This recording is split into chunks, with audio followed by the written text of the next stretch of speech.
Shortly after midnight on the warm, muggy morning of August 12, 1877, 8 fully armed men silently approached Rio Grande City, Stark County, Texas, an isolated hamlet on the left bank of the Rio Grande, approximately 100 miles upstream from Brownsville. All of the band were of Mexican descent, but of undetermined nationality. Some resided in Camargo, Tamaulipas, just across the river on the Mexican side, where most likely they had planned and launched the incursion. Under cover of darkness, sometime between 1 and 2 o'clock, the gang silently slipped into the center of town, unnoticed by any of the still slumbering residents of the overwhelmingly Mexican-American community, or the approximately 300 United States soldiers stationed at the nearby Ringgold Barracks military post. When they reached the county jail, one of the intruders banged loudly on the gate and yelled to the two dozing guards inside that he had a prisoner in his custody and orders to turn him over for safekeeping. The instant one of the jailers unlocked the gate, the bogus lawman knocked the man to the ground, then shot and seriously wounded him. The other assailants pushed their way through the door, firing their weapons. They shot and killed the other guard and brutally pistol-whipped and wounded an unidentified woman, probably the wife of one of the jailers. Roused by the disturbance, Stark County District Attorney Noah Cox, who was sleeping in a room on the second floor of the building, rushed out to investigate. As soon as Cox emerged from his quarters, one of the assailants shot him with a revolver, seriously wounding the attorney and leaving him for dead. In the meantime, other members of the raiding party efficiently carried out the principal objective of the assault. They unlocked the cell doors and liberated the notorious Segundo Garza, a man who delighted in bragging that he had murdered 27 Americans and who now faced trial for yet another killing when the district court convened in October. Although Anglo-Texans considered Garza to be one of the most dangerous thugs on the lower border, he enjoyed great popularity among many Mexicans and Mexican Americans. The attackers also freed Rodolfo Espronceda, a well-known former Mexican military officer, serving a sentence for stealing horses. During the melee, all the other prisoners escaped and had already disappeared into the night. Once they had broken the shackles binding Garza's ankles, the raiders, along with Garza and Espronceda, fled upriver on foot. Eluding the pursuit of a detachment of cavalry sent out from the Ringgold Barracks, the 10-man party reached a place called Rancheria, about 7 miles upstream from Rio Grande City, where they crossed safely to the Mexican side. This passage is from General Rafael Benavides and the Texas-Mexico Border Crisis of 1877 by Michael M. Smith. My name is Melissa Ford, and this is Hard Country.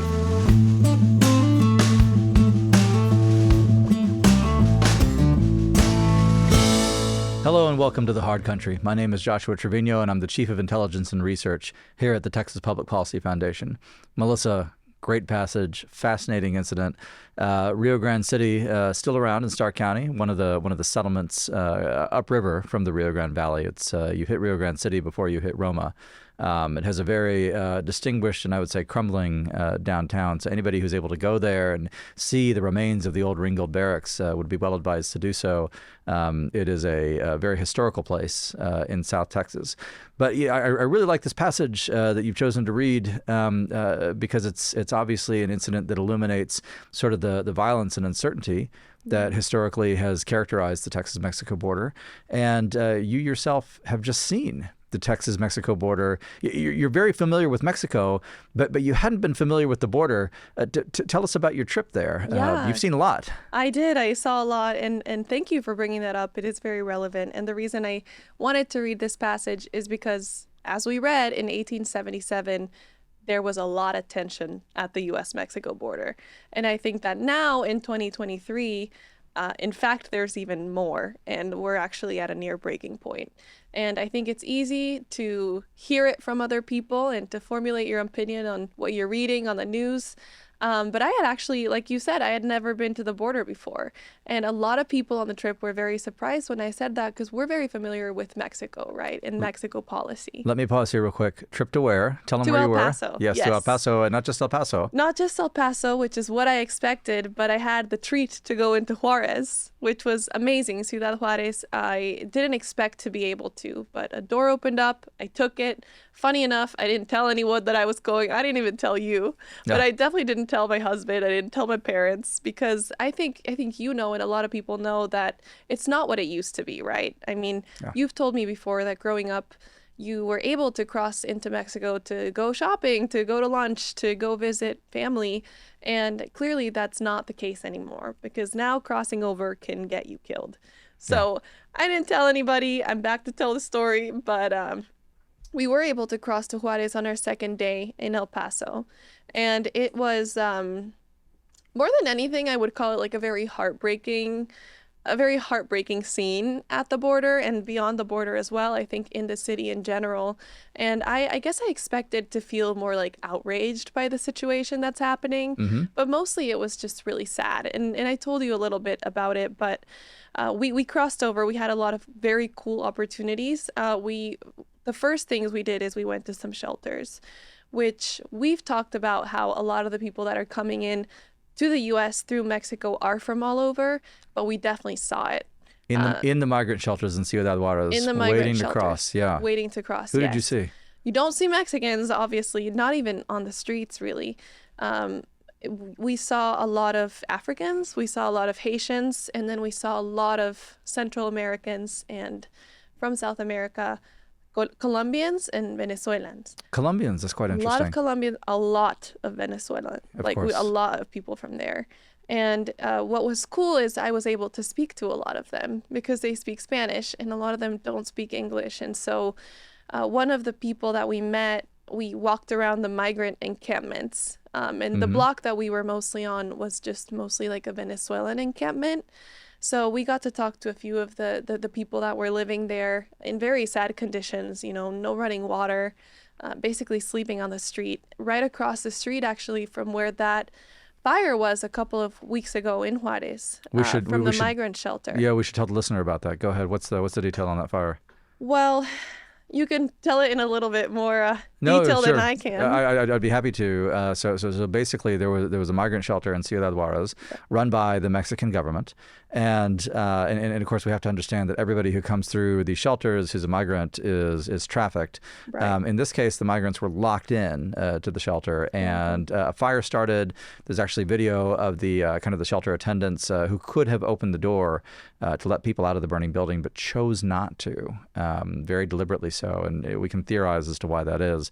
But I forget the number that was killed, but it was in the dozens. I think it's 40. It was about 40 people. Yeah, I think it's exactly 40 because that's what all the signs said outside. Oh, did it? Okay, yeah. Okay. I mean, just a nightmare. But go ahead, please. Yeah. So it was right outside of there that there were a lot of camps. It was a lot of tents. Some of them didn't have tents. It was really just like a blanket on a tree, which was really terrible. But I got to talk to a lot of them since I speak Spanish. And actually, Roy, our senior writer here at TPPF, he wrote a really good story of one of the people that we talked to. His name was Jorge. Yeah. And we went up to him. He looked friendly. So, you know, I just started talking to him. Actually, I wonder if we can link this, but I have a picture with him. I think we can. Maybe we could link that. But, you know, I asked him, well, you know, what made you want to come here? What did your journey look like? Like, what made you decide to cross? When are you crossing? And he said that he was crossing that night. And this was May 11th. This was exactly a week ago on a Thursday. And that night was when Title 42 was set to expire. So Jorge may be the neighbor of one of our listeners right now? He may be, yeah. Honestly, he might be already. But what really surprised me and what really surprised a lot of people in our group is that a lot of the immigrants that are coming know exactly what's happening. They knew what Title 42 was. They knew what Title 8 was. They were very familiar with the situation, and they knew exactly, you know, what they were doing. Who's informing them? I apologize for interrupting, but I'm just curious. Who's informing them? How do they get so well informed? I mean, obviously they have a rational interest in it. Yeah, but, I wonder too. I think a lot of it maybe is word of mouth. I don't know who's advising them. They'll have the app. a lot of them have the app. Let's tell the listeners what the app is. There's this app where you basically get in line and they tell you when to cross. It's a U.S. right? government app. The U.S. government Right. app. So you can apply for actually a migration hearing, supposedly from the Mexican side, and then it gives you. I've heard. You can tell me if anybody told you this. That it's buggy, that it crashes a lot, that it's very difficult to use. Is that? Did you hear any of that? Not on this trip, because Okay. we didn't talk to them about like when the app was telling them to come over. We really just wanted the opportunity to hear their stories and why they were coming. And what was really fascinating is Jorge told me that he left Venezuela in early November. So it's been a really, really long journey, It's a long to journey. get to where he was last week. And it was a really hard journey too. He told us, I'll link Roy's story because he goes into a little bit more depth, but he told us that he had a really hard time getting here. He ran out of money a lot of times, and he went hungry a lot of times, which is and he was very dehydrated at some points. So he kind of, told us his story. Was he effectively on foot the whole way, like the Darien Gap and everything, which is monstrously dangerous? Yeah. So from the Darien Gap, he basically did take 1 month where he had to stop. He was, I guess, detained in Costa Rica, and he was in a migrant shelter Oh, I for see. some time. Okay. But a lot of it he did walk. He said he walked from Mexico City to Oaxaca, or from Oaxaca to Mexico City. It's a long way. It is a long way, and Yes, he it said is. that it was very hot. He said that it was very hard. Mm-hmm. He was very talkative, and he was telling a lot of stories about like how he found food and like how he stayed alive. But one thing that stood out to me from talking to Jorge was he, at the end of our conversation, this is sad, but at the end of the conversation, he said, "Can I add you on Facebook?" And I said, "You know what? Sure. Like, add me on Facebook." That's interesting. And so he takes his phone out, he turns it on, and while he's adding himself, on Facebook on my phone too, he shows me, he's like, "Look, this is my friend Alejandro." Like, he shows me a Facebook profile, and he's like, he was staying here with me, but he has been able to successfully cross over. He's in Denver now. And he was just kind of like, he was saying all this with like a big smile on his face, which made me think about like what brings a lot of people to the border is like this hope that they're going to make it in, and they're willing to sacrifice anything for that. Right. So just, I think the more people that you hear about that are able to cross over successfusly, that word gets back to all of the friends and all of the family, and they'll do anything to get over. And once they get to Juarez, you could see the U.S. on the other side. It's a very different border than a lot of the other borders as far as sure. infrastructure goes. Yeah. I think sometimes there's miles of nothing before you get to the border, but in this case, with Juarez and El Paso, people walk back and forth. That's People right. work in one and live in one. Like, it happens a Happens lot. all the time. Yeah. Yeah, and so people get to Juarez, they just want to be in the U.S., and they have so much hope. And what's sad about this is that that's the hope that pushes them into the hands of the cartels that exploit them and that take advantage of that vulnerability. And so that really stood out to me.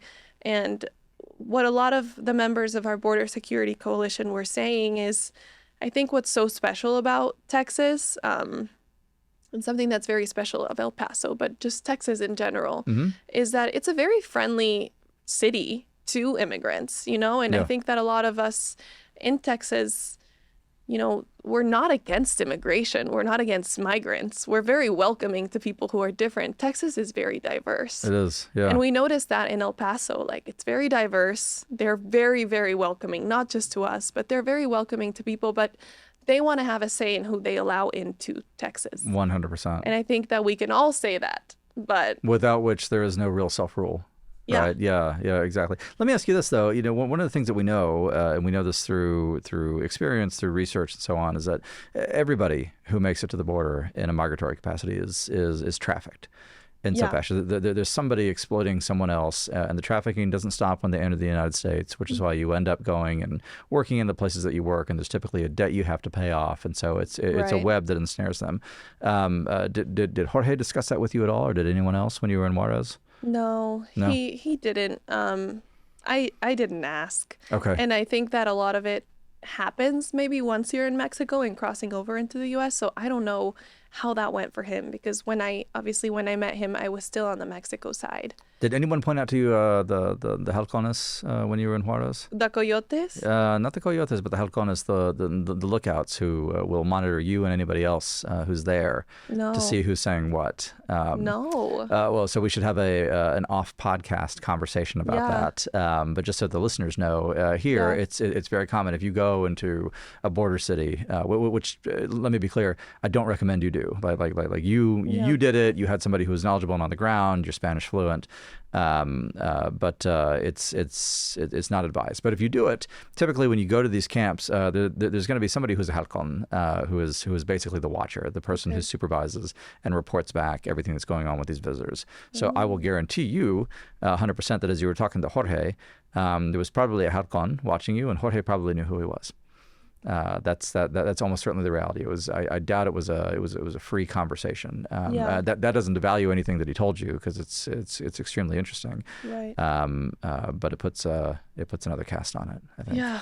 Well, we were kind of sticking out like a sore thumb. No doubt. So there was a lot of people looking at us. It could have been anyone. Tell me about you sent this video back that went up on Texas Policy Foundation's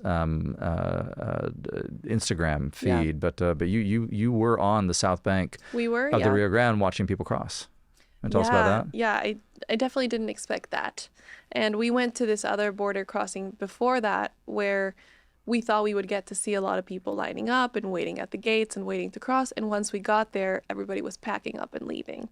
They were like, man, we can't find anyone. Like, it was a lot of news outlets. Mm-hmm. They told us, they were like, man, we can't find anything. I think everybody's crossed already. I think they're all in Juarez. I mean, I think they're all in El Paso. Interesting. So we were like, that can't be. Right. So we kept looking, and finally we got to, I think it was gate 42. Okay. And we had the opportunity to stand there at the riverbanks on the Mexico side and watch basically as people like walked right past us and used some rocks to like skip over the river. You're and crossing the river illegally. Yeah. Right. There's some videos. In videos. broad daylight. Yeah. In broad daylight, just walking right past us. There were cameras. There was like all of these people reporting on it everywhere around us, and they just would walk right past us with, I mean, it was like coolers and big things of water and all sorts of food. And this was very funny to me. I took a picture, but it's just not what I expected. There were taxis dropping them off. Yeah. And that's just not that's not what you expect. And I certainly didn't expect, for people to be dropped off in a taxi with things and then cross over. And they were pushing through this old barbed wire or crawling right under it. There was a lot of gaps in it. And then basically getting in line to go wait until they're let in. And so that was, I think you're told about what happens. You even see videos on what happens, but you don't really believe it until you see it yourself. And that was a very, very crazy experience for me, and something that we were told the day before, which was kind of rolling in my mind. We met with DPS. We met with the regional director of the West Texas region, Jose Sanchez. DPS, our state troopers, again for the listeners, Yes, our state troopers.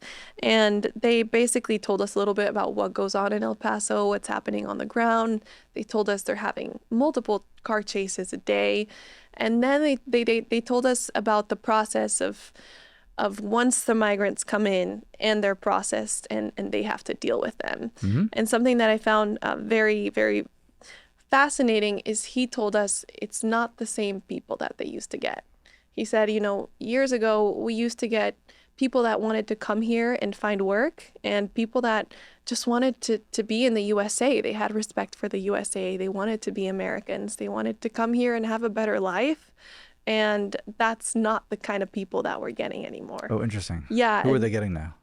He said that the people that they're getting don't really want to assimilate or be part of this country. He said, quote, he said they're very entitled and that when they come here and they cross over, they expect some sort of goodie bag.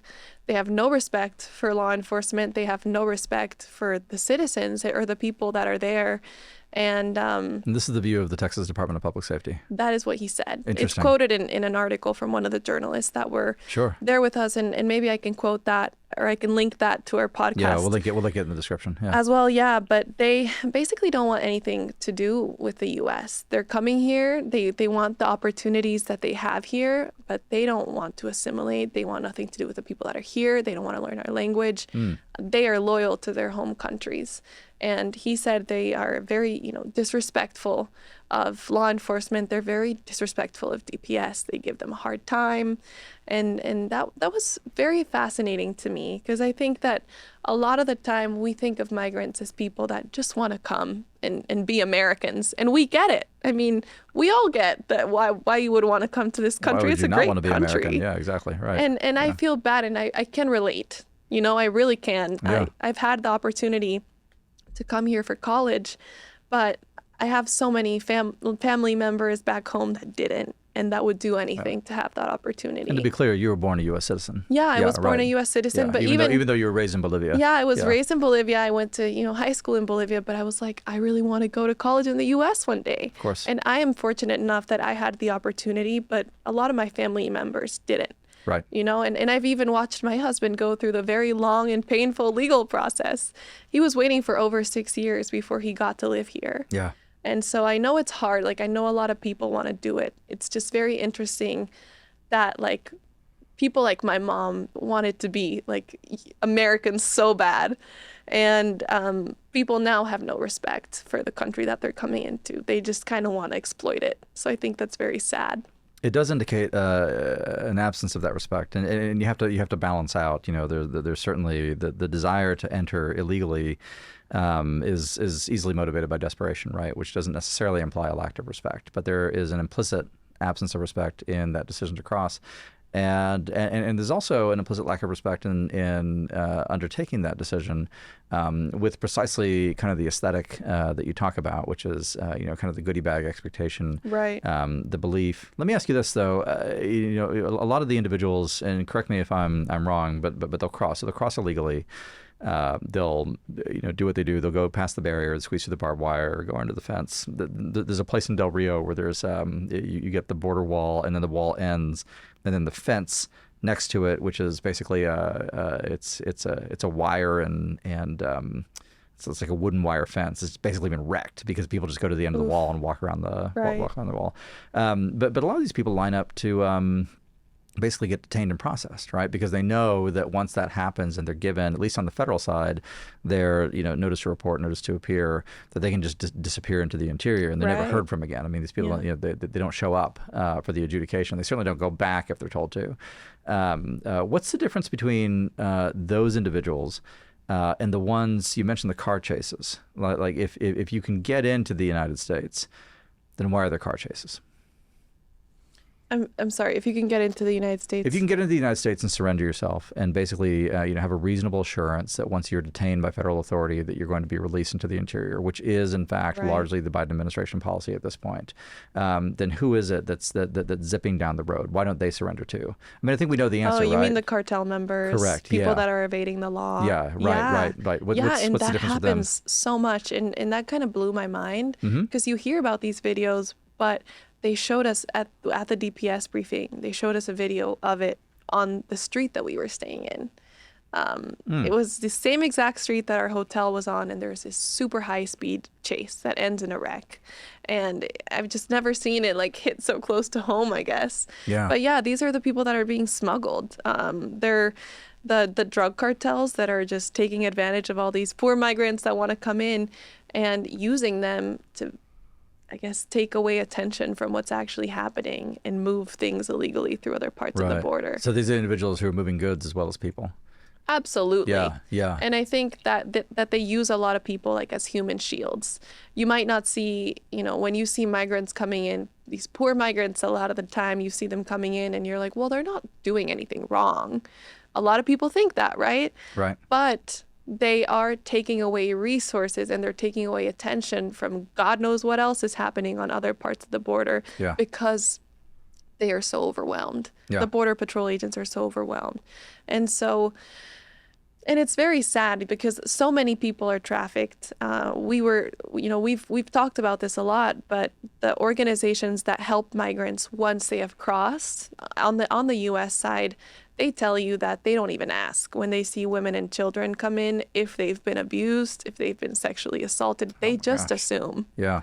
Because a lot of the women and children that come in, they're raped, they're abused, they're beat, Hmm. and so it's just an assumption that they've made that, oh, you made this journey, like you've had it bad. You've paid the price. Yeah, and Yeah, it's horrible. it's so sad. And I know, a lot of people have called. I think the Secretary of Homeland Security, Mayorkas, just said this again recently, but he was calling the Trump border policies inhumane. And I just kind of shake my head when I hear that because there are no policies that are more inhumane than what's happening right now.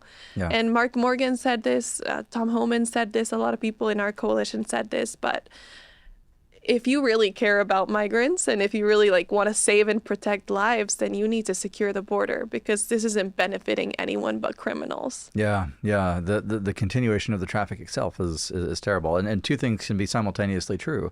Say the median migrant is possibly a personally virtuous individual who really just wants to work and better their family, and they are direct participants in and people who further one of the most inhumane trades imaginable. What commerce is worse than commerce and humanity, however you construe it.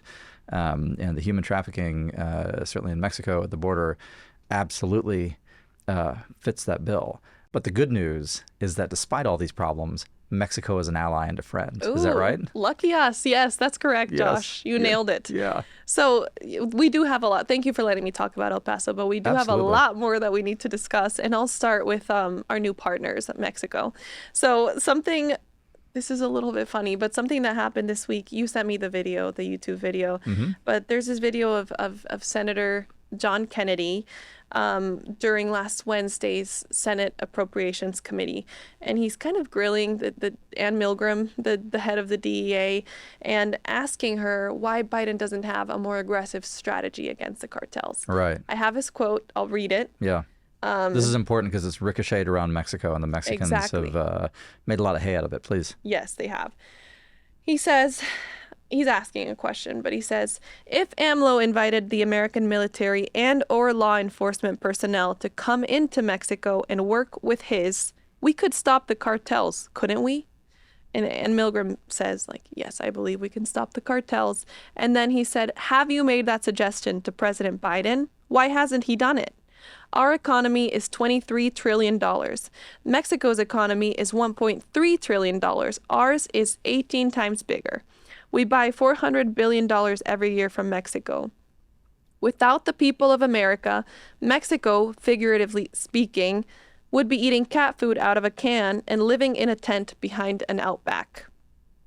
It's an interestingly specific choice of restaurants. Yeah. Yes. So I want to talk about some of the reactions to this comment, but first I want to get yours.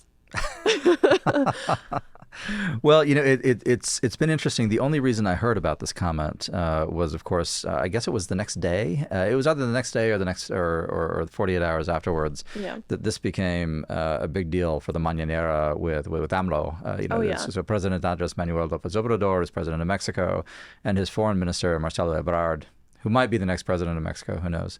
But they both pop up at the next morning press conference, and there's sort of this unanimity of messaging from Mexican officialdom, which is that Senator Kennedy, his name's John Kennedy, it's not John F. Kennedy, he's a senator from Louisiana, for those who don't know, was racist. That's what gets bandied about, because we live in an age in which every inopportune or impolitic or imprudent statement is racist. I got to be honest with you. I think the senator's statement was impolitic, hyperbolic, racist, probably not. But that being said, the Mexican officialdom is very, very intent on generating kind of this outrage of it. But what I would suggest for all of us, kind of looking at it with a bit of a remove in terms of time and the ability to analyze events a little bit more closely, is set aside his rhetoric. Was he right? Does the United States have leverage? versus Mexico? Should the United States take a more aggressive stance toward the cartels and their friends in Mexican governance, including the president of Mexico? Do we have the ability to disengage from Mexico economically in ways that Mexico does not versus the United States? And the answer to all that is yes, actually. I mean, the senator, in his own way, was getting to a very important truth that does not seem to have really penetrated in policymaking, certainly in the bureaucracy in Washington, D.C. And it was notable that Milgram, right, the DEA chief, refused to directly answer the senator's questions. Oh, yeah. And there's a reason that she didn't, because this is nothing that the Biden White House wants to do, but it's also nothing that the Biden White House actually has good answers on. Why don't we take a much more aggressive stance toward the Mexican government? The Mexican government's first victims are, first of all, we should be clear, are Mexicans themselves who deserve, far better governance than what they actually get from the Morena regime or from any of their elites. And we've talked about this many times in this podcast. But at the same time, the continual failure of the United States writ large, and it is a failure that stretches back generations. So I just want to be clear. It didn't, the Biden administration is guilty of it, but, did not originate it. But there's been a failure to link security and trade. Mexico has done well off of trade with the United States. Certainly in the post-1994 era, the emergence of, what middle class there is in Mexico, which is not as big as it ought to be, but still relatively large. Mexican manufacturing, the extent to which the Mexican economy has globalized in the past 30 years or so, has really been due to first to NAFTA and then to USMCA. Now, I'm not arguing, I would never argue, certainly not as a native South Texan, that it hasn't benefited the United States as well, because it manifestly has. But, we are reaching a point, and this is something that Mexican officialdom absolutely wants to obscure. And it's also something that Washington, D.C. doesn't want to deal with at all for its own reasons. But we're reaching a point at which the cost-benefit calculus for the United States may not be in the direction in which it's traditionally always pointed, which is toward trade, toward openness, regardless of what the Mexicans do vis-a-vis security. The security situation has gotten so bad, Mexican elite corruption has gotten so bad, that the senator is right. We shouldn't lose sight of this. The senator is right. However he chose to phrase it, the senator is right that we need to have a really good hard look at where our points of leverage lie. And our points of leverage lie first and foremost in the trade and commercial relationship. That's why when Governor Abbott here in Texas does something that, as far as I know, he alone has been innovative enough to do and conduct secondary inspections of northbound traffic from legal ports of entry, the Mexicans essentially snap to attention. Mexican governance, I should say, essentially snap to attention. That's the thing that gets results out of them. Historically, results have been gotten when the United States is assertive and strong and demands accountability. Right, so we've seen it. We've seen it time again, and we see it throughout history too. If I could, the piece that you read from to open this episode has another very interesting passage. Do you mind if I read a passage from the piece? Of course, yeah. It's very interesting. So again, this is what you found. It's the title of the piece is General Rafael Benavides and the Texas-Mexico Border Crisis of 1877. There's another passage buried in there. So if you'll indulge me for a moment. Please do, yeah. So this is from far down. During the spring of 1877, civil and military authorities in Texas reported that raiders from Mexico had committed new atrocities north of the border. Some complained that since Porfirio Diaz, he's the Mexican dictator, had come to power, the level of hostility and lack of cooperation had increased on the Mexican side. Convinced that Mexico was unable or unwilling to check the depredations, on June 1st, 1877, the Secretary of War informed General Sherman, commander of the Army of the United States, that although President Hayes wished to cooperate with Mexico, the invasion of U.S. territory by thieves and robbers should no longer be endured. Does that sound familiar? Sounds like what's happening now. Yeah. So Porfirio Diaz, on the Mexican side, again, this is the dictator of Mexico, contemporaneous in 1877. Porfirio Diaz considered that the order of June 1 on the U.S. side to be an insult to Mexico and a violation of existing treaties between the two countries. In response, so this part's interesting, in response, on June 18th, 1877, he instructed General Juan Ogazon, Secretary of War, to order General Jerónimo Treviño, Commander-in-Chief of the Division of the North, a noble name, to position his men along the frontier, prevent lawbreakers from escaping across the border, and deliver captured criminals to the proper authorities in accordance with the extradition treaty between the United States and Mexico of December 11th, 1861. It's a fascinating moment to me because you see here an episode, and not that history maps one-to-one, and not that 1877 is 2023. That's not what I wish to argue. But one of the things that you and I have talked about in terms of kind of the sweep of history in U.S.-Mexican affairs and border affairs is that you do see the same themes recurring over and over and over. Yeah. And what you get in an episode like this, and this is why this particular article, the fellow who wrote it is named Michael Smith, who I now need to look up because I really like the scholarship in this. Too. But you see the United States basically saying the things that we at the foundation have been saying for some time. We'd love to partner with Mexico. In fact, Senator Kennedy proposed it as well. We'd love to partner with Mexico. We want to work with them. But if we can't, we're going to secure our own interests.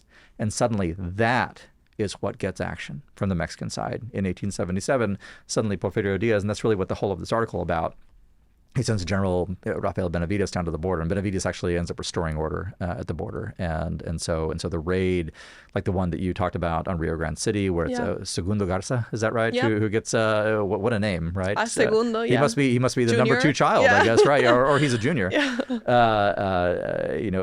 Effectively comes to an end. That, unfortunately, remains a template for our relations now, much as we, have pretended, I think, in the past 30 years that we've moved into this new era, and the relationship between the United States and Mexico can be conducted on the same basis that it is, say, between the U.S. and Canada or the U.S. and Great Britain. Simply isn't true. It certainly isn't true under López Obrador. So I just think it's something worth noting. Yeah, I totally do, and I want to. Since you said that, keep picking your brain, and this is not what I believe, but I want to play a little bit of go ahead. devil's advocate. But do you think, AMLO seems to be putting a lot of value on like what Mexico has done for the U.S., as you said. Yeah. And he had been attacking DeSantis. I don't know if you saw that. But, I saw a little bit of it, yeah. But basically, there's this new bill that passed in Florida that gives Governor DeSantis like $12 million to be able to continue to do what he was doing, which is shipping migrants to the north. Okay. And AMLO responded to that, calling it inhumane. What else did he call it? He said that DeSantis is taking advantage of people's pain, migrants' pains for political gain. He talks about how he sent all those migrants up north to Kamala Harris's house during the cold and made them suffer. But he used that to say like that basically like the U.S. doesn't know what it has and says like, well, what would the U.S. do? What would the U.S. economy do without our economy? Right. What would they do without all of our workers? Yeah. And then talks about how if the U.S. is going to behave like this, it would be like we're shooting ourselves in the foot by not working with Mexico. Yeah. So I know you appreciate the value that Mexico has had for the U.S. We both do. A lot of people do. Sure. But do you think he's overvaluing like how much Mexico has contributed to the U.S. and not seeing the other side? Man, that is a really, really good question, Melissa. It's impossible to know what's in his head, honestly. I do think, all things being equal, that from an economic perspective, Mexico needs the United States in ways that are not true in reverse. It is indisputable to me that, let's say, all the Mexican nationals. I don't mean all Mexican. I mean, I'm Mexican, half Mexican, but if all Mexican nationals disappeared from the U.S., there would be economic effects. But net, in the long run, the United States would be fine. I don't think the reverse is true of Mexico. And God forbid that we have to find out unless Mexican governance continues on its current path, in which case these things become more and more thinkable, which is actually the outcome that we want to avoid in the long run. We have to know that AMLO in particular, his government adheres to this this ideological concept of the migrant as sort of a hero in a way, which is paradoxical. So when you go to the airport in Mexico City, last time I was there, it's actually when you and I were flying, although you stayed a couple more days and enjoyed it, and I went back home. When I was flying out, I was waiting at my gate at the airport, and there's this large video billboard, and it's playing this ad over and over from the Migration Institute and the Mexican Navy, interestingly enough, which is, so the Navy runs the airport in Mexico City. It's part of the militarization of Mexican civic life that AMLO has presided over. But this video talked about how essentially, the migrants are heroes. You're always in Mexico's heart. Mexico is always in your heart. We're ready to welcome you back anytime. But in the meantime, just know that you're on a great mission for Mexico out there in the world. And so there's this valorization of the migrant. Now, part of the reason for that is that they send back a tremendous amount of money in remittances. It's huge. I don't remember the figure, but it's a significant, and maybe the number one foreign earning input. It's massive. Yeah. So there's that, which, by the way, the cartels all take their cut of it because most of these people have been trafficked by them. Yeah. But contrast that valorization of the migrant, which that's one thing, and that didn't start with AMLO, by the way. That goes way back. With the actual objective conditions these migrants have to endure under AMLO, which is, to your point earlier, talking about what you saw in Ciudad Juarez, horrifying. It's so there is this. I keep using the word valorization. I need to find a synonym for it. But there is that for them. But at the same time, there is the kind of the hypocrisy. Did you say hypocrisy? Yeah, that's exactly right. Hypocrisy of how they're actually treated, how they're trafficked. So many of them are killed. So many of them are killed. Yeah, that's exactly right. There's the phenomena of the desaparecidos, the disappeared ones, and it's just it's something heartbreaking you can see in Mexico City is the posters of these individuals in multiple places around the city. It's men, women, children, everybody in between. It's just awful. And so, is AMLO overestimating it? Yeah, I mean, he overestimates everything. He overestimates himself, as a historical figure. But this is his approach to absolutely everything, which is to amplify. He's banking, in some sense, on the United States, the official, kind of the apparatus in the United States, kind of ducking its head and saying, okay, we like the worst thing we can imagine is losing cooperation with you or losing trade with you. But that's not going to last forever. Right now, with the Biden administration in charge, it is a good bet that they run, because the Biden administration simply does not want, for a host of reasons, does not want to take on Mexico. They just don't. For ideological reasons, they probably do agree with AMLO that the United States is to blame for a lot of this. But the day is going to come when there's going to be a different administration. There's going to be a different party in control, at least of the Senate. And you're going to see a very different conversation that there needs to be an appreciation among all policymakers. I want to read something that was in Politico's National Security Daily yesterday, if I could. That's what I was going to bring up on next. this. Okay, well, great minds, right? On this, so there's a bill that is, I guess it was originated in both the Senate and the House. It's from Joni Ernst in Iowa, Tim Kaine in Virginia. So, a nice bipartisan pedigree in the Senate, and there's a couple of bipartisan sponsors in the House. But anyway, so the bill, I'll just read from Politico here, declares fentanyl trafficking a national security threat and orders the Pentagon to boost military cooperation with Mexico. Far be it for me to critique a bill that in full candor, I have not read the bill. But if the bill is as reported, it is. It strikes me as verging on ludicrous to rest your hope upon increased cooperation with the Mexican military when the Mexican military, SEDENA in particular, which is the army, is itself a major trafficker. When people like General Cienfuegos, who we released in early 2021, were themselves major godfathers of trafficking. There's another quote that I want to read from this Politico piece too, and this is I read it because this quote sort of exemplifies almost everything that is just detestable in a way about kind of DC culture. This is an off-ramp. This is the quote. This is an off-ramp for the AUMF nonsense, said a House GOP aide, citing proposed Republican-led bills calling for an authorization for the use of military force against Mexican fentanyl traffickers.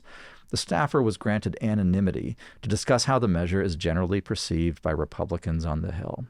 Well, look, if first of all, put your name on this kind of quote. There are reasons to go anonymous in some stories. I get that. I mean, that's part of, there are prudential reasons for it.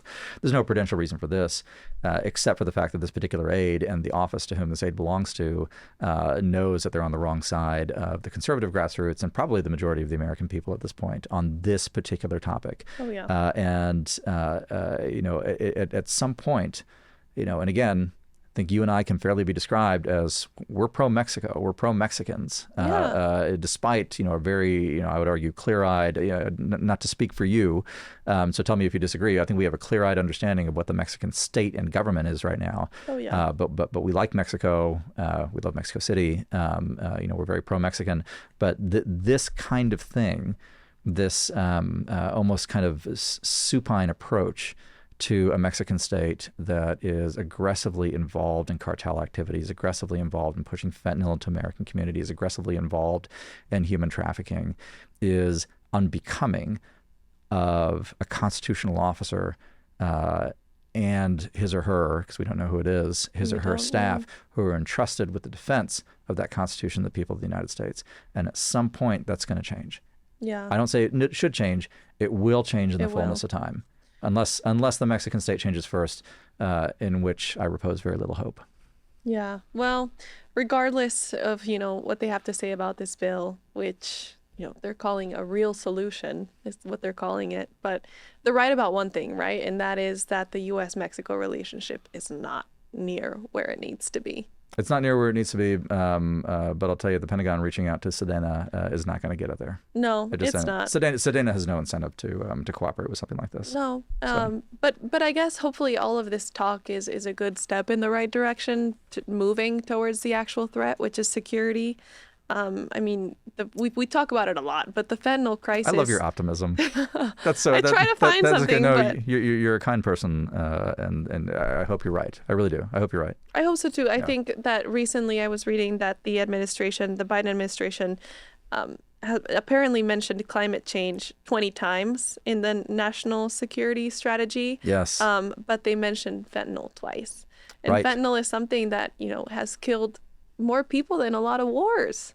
I mean, fentanyl wipes out like what was it, like 2 or 3 Vietnams every year, and climate change has killed like nobody.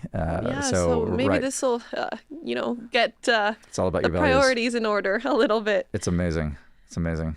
Yeah, but okay, I meant to bring this up with you earlier, but Please. Since we're on the topic of all of the legislators that are open to using the American military to attack Mexican drug cartels in Mexico and the root cause of the fentanyl, you suggested that I start watching Narcos Mexico, and thank you, because I have, and it's very good. Oh, good. But there's this one line, I think it's at the beginning of the first episode, but it stood out to me and I remembered it.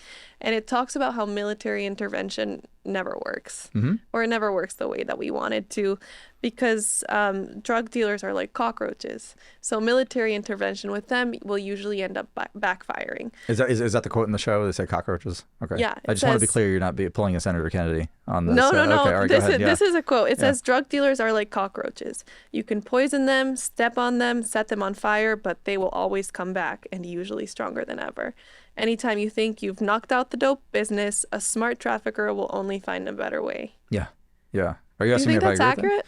To an extent, I do actually. I don't think it's ever realistic. We have to make policy and engage in public affairs in a spirit of prudence and realism. That's one thing actually that distinguishes conservatives from our friends on the left. We're not utopians. We understand that the fallen nature of man will always be with us. You'll never stamp out illegal drugs. You'll never stamp out drug trafficking. But that does not liberate us from the obligation to fight these things, which destroy lives, ruin people, corrupt innocents, and ravage communities and so on. So it's true. So if you enter into this kind of endeavor saying, once we take out the cartels, then our problem with illegal drugs is done. Then our problem with public corruption is done. None of that's true. But what you can do is you can mitigate effects, and you can set boundaries, and you can establish that there is a principle of fighting these things. We don't disband the police force because crime persists. we disband police forces because Sometimes we do. because fanatical ideologues Yeah. have taken over city governments, but not because crime persists. And Right. we don't disband the army because wars haven't stopped, right? And it's the same principle. We must continue to fight crime. And I think there's enough evidence at this point, if you're talking about the narcotics trade or like the illegal drugs trade specifically, but expand it to anything else, human trafficking, illegal goods, and so on, that the evils that these things bring with them are more than sufficient to warrant us opposing them. And to borrow from Shakespeare, not by opposing end them, because we won't end them, but simply by there is virtue in the opposition.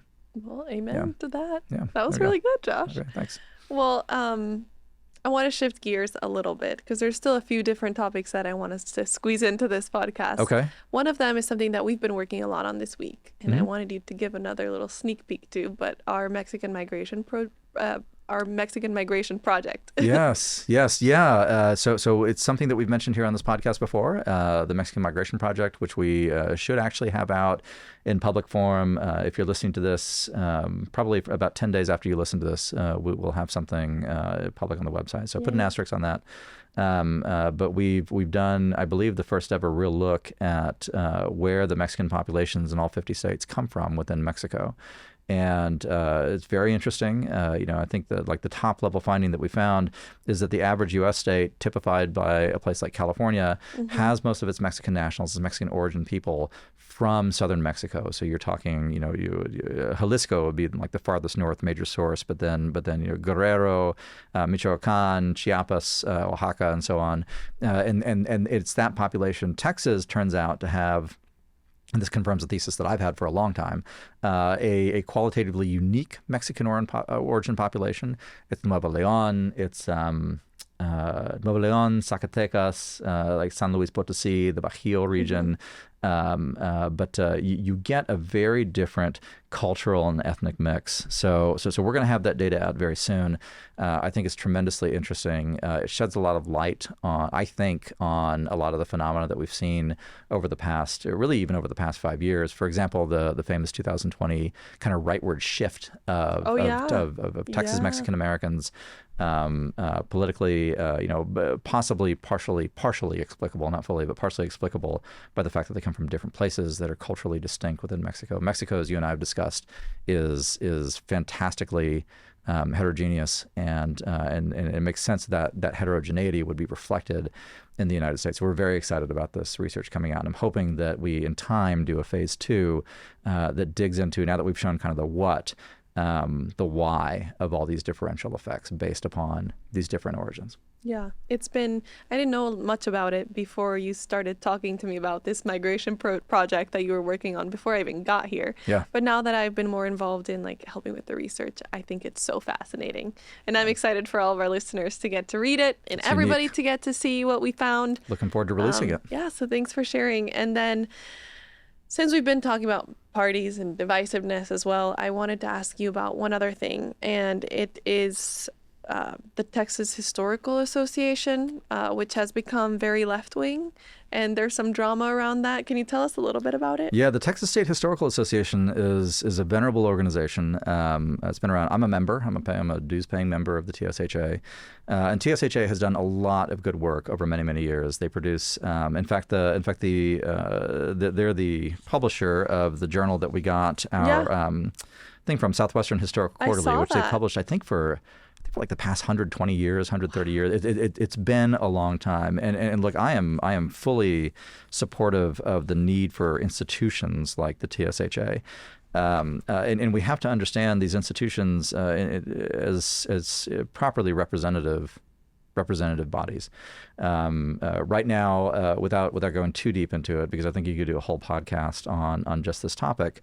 Well, let me back up a little bit and talk about why we're talking about it here. You and I talk a lot about history. Yeah. And this history serves one major purpose. History, we do have an obligation to filial piety, to remembrance, and that's all true, and those are virtues in themselves. But the real utility of history is that history, what happened yesterday, is instruction for us on what we do tomorrow. if we understand history, if we listen to it, if we know it, what it does is it gives us a template for action later on. Right. And that's why history is so important. That's why I focus on it. And even in this particular podcast, we've talked a little bit about the template of 1877, shedding some light on what's happening now on the border in 2023. All of which is to say, TSHA has done, yeoman's work across a century plus. I don't remember exactly when it was founded, but it's about a century plus in the preservation of Texas history. Right now, there is a dispute within TSHA, and I encourage our listeners just to read about it. You can Google around and find it. There's been an article, I think, in Texas Monthly.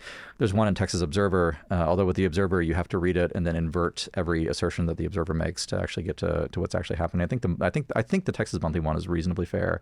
Texas Historical Trust has written on it.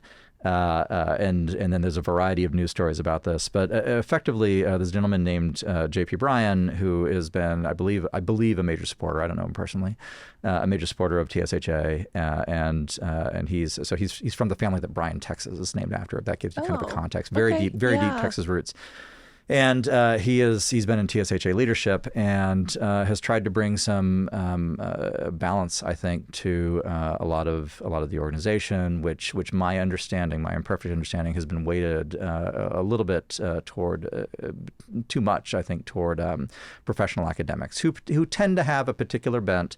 And that's not a disparagement of them. It's just the reality. In fact, one of the academics, again, not someone who I know personally, who is very much against J.P. Bryan and his efforts to bring balance to TSHA, is a fellow named Benjamin Heber Johnson, who I looked at his Twitter feed the other day, and he is way off to the left. But I wave my right hand as I say he's off to the left. But he's way off to the left. But at the same time, he's also the author of one of, to me, the most formative works on South Texas history that I've ever read, which is Revolution in Texas. So even though the guy's way off to the left, you should read Heber Johnson's book on Revolution in Texas, because it's a very good book. It's outstanding scholarship. It actually shaped a lot of the way in which I think about the Mexican-American population in South Texas. All of which to say is that this dispute is unfolding essentially between, I'll oversimplify, the academics and people like Bryan, who I think want to bring a little bit more what I'll describe as Catholicity to TSHA. The reason we want to highlight it is because I think that what's unfolding there at TSHA is tremendously important for the future of public memory in Texas. Institutions matter so much. And in a case like this one, the object, I think, and is not for one side to eradicate the other. I don't think that's what J.P. Bryan is going for. I haven't understood that at all. But to bring that balance and that wholeness of various points of views from various sources to an institution like TSHA is tremendously important. So thank you for bringing it up. Yeah, thanks we for just sharing. we just want our listeners to know about it and to look into it, because even if you don't think you're into Texas history, even if you're not a TSHA member, this actually does affect you, the education of your kids and the future of your state. Well, that's fascinating. Thank you for sharing, Josh. And I think we're nearly out of time. I think we are. Thanks, Melissa. We always run out. But thank you, Josh, for being on. And thank you to all of our listeners. This is Hard Country, and we'll see you next time.